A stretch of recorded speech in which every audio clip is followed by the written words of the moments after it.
Hey guys, and welcome to the fish room. I thought that today I would just talk a little bit about how I handle getting in tons and tons of fish at once. As you guys know, I had an order planned, but what you don't know is that my exporter called me and said that someone backed out of their order. And there were about 4,000 fish that had no place to go and that would just be left at the airport. So they offered them to me and waived my freight bill. So I got in 4,000 extra fish than I was anticipating, which in a fish room my size is kind of difficult to manage. So it was a lot of shuffling. So I'm just going to show you some of the critters I got. These are Brevibora dorsiocellata, the emerald iris bora, and in my opinion, one of the best schooling fish ever. So you can see I label every tank. Right now I just dropped food and everything so they would all come out. You guys have seen the rummies before, but those are dwarf chain loaches in there with them. I'm kind of excited about this tank of fish that I didn't order because these are a critically threatened species, so it was really important to me that they not be left at an airport.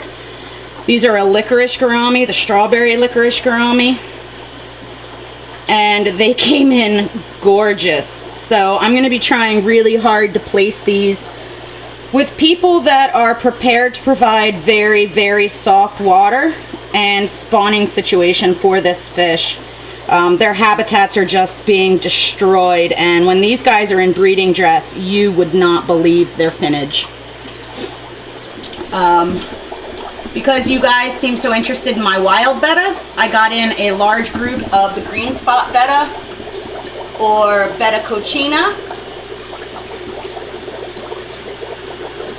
which are ones that stay relatively small.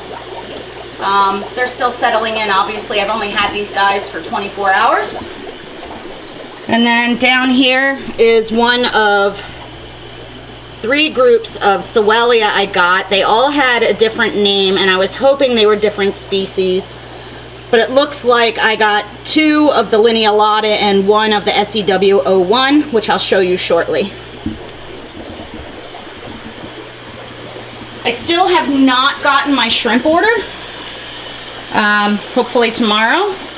These are chili rasboras. You guys are familiar with them. You can see how red they are.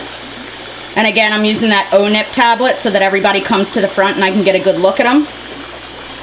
This is one of the fish that I honestly would never ever order. This is a 120 female dwarf gourami of the powder blue variety.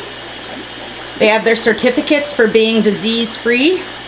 And I have the males and females separated right now. Up here are about 600 Danio translucinda, which are one of the smallest fishes in the world. In here is a metric ton of Coreodorus habrosus as well as Otocinclus. And these guys notoriously come in a little fragile. So you'll notice I'm keeping their water line down a little bit, and that's so that the dwarf cories don't have to go as far to reach surface air. And each day as they acclimate, I will increase that water line, and I am feeding them extremely heavily, as you can see, so that they don't have to go far for food and they can really conserve their energy. And I find that this really helps me have a much higher survival rate with this particular species when it's collected from the wild. Down here, if they'll cooperate, I got in, well, now they all ran away. Silly fish. You'll just have to trust me when I say I got in a ton of Pandagara. We'll see if they come back out. There's some. Down here I got in a ton of Pandagara, which are a phenomenally underrated algae eater and pretty versatile for almost any aquarium. Over here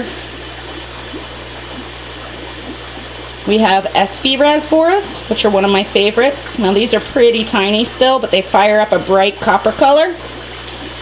And then we have the king of the heebie-jeebies. There are 350 coolie loaches that I most decidedly did not order in this aquarium. You can imagine how excited I was when on the list of the fish I had to rescue was this many coolies. Let's do the heebie-jeebie thing. Oh, God. And again, I'm feeding really heavily these first few days so that I can really build all these fish's immunity. I find that the survival rate is way higher when I do so. Down here, which we may or may not be able to see, are a Kaisis catfish. This tank does not have a light, so it makes it difficult. Over here, we have group 2 of the Soelia, which again are linealata. Up here we have the ones that came in interesting, and you can tell the difference based on their patterning. These guys have like stripes around their fins, and if they cooperated, they have like a ladder back pattern on their back. Over here we have CPD. Down here we have Chopre.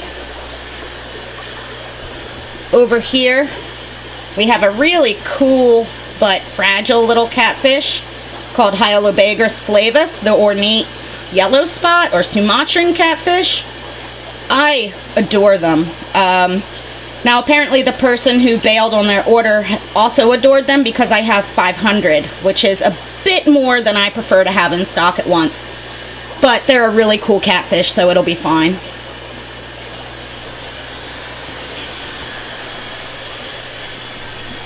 Over here we have the male gouramis. Over here we have the male gouramis. You can see they are very, very colorful. Now, the reason I don't normally carry this fish is because you can get it at basically any pet store. But since I have so many, that just means you guys will be able to get them for a very affordable price. In here,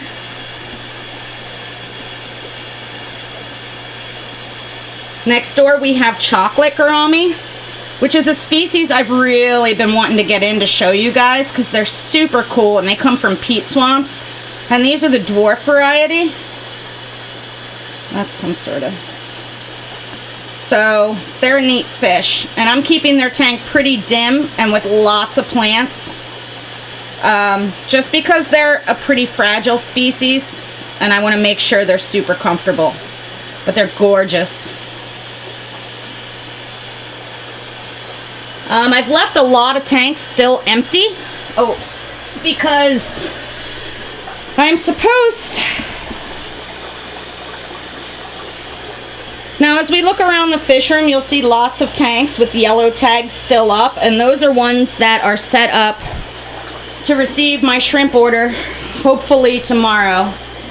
So, as you can see, things are especially hectic today. I have one more species to show you that I always forget about these tanks over here.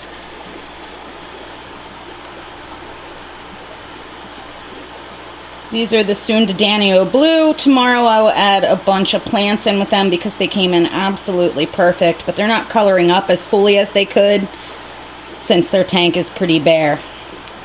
So now I'm going to get back to work. I water change every single one of these quarantine tanks twice a day for the first week in order to minimize any chances of compromising them with ammonia burn. I need to sterilize all my equipment, which again I do with a dilute bleach solution, and then I rinse it in extremely hot water, and then I let them air dry before I use them again. And then I'm going to go around and put the dates on all the tanks and start a notebook.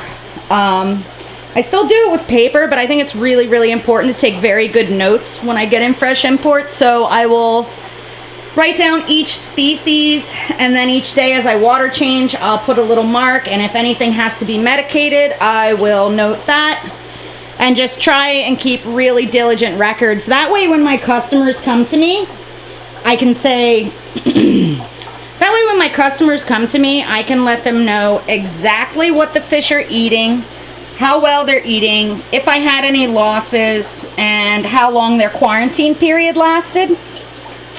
It's just nice to know that sort of stuff. Like when I buy fish from folks, that's the kind of thing I want to know. Exactly what are they eating, what parameters were they in, how have they been behaving, how did they come in upon import. So I try and offer that information to my customers as well. Hopefully you guys get something out of seeing this chaos. As always, I really appreciate your support. Make sure you stop by my Instagram, Facebook, and website, MsJinx.com. These guys will all be in quarantine for at least a couple weeks. And then they'll be available.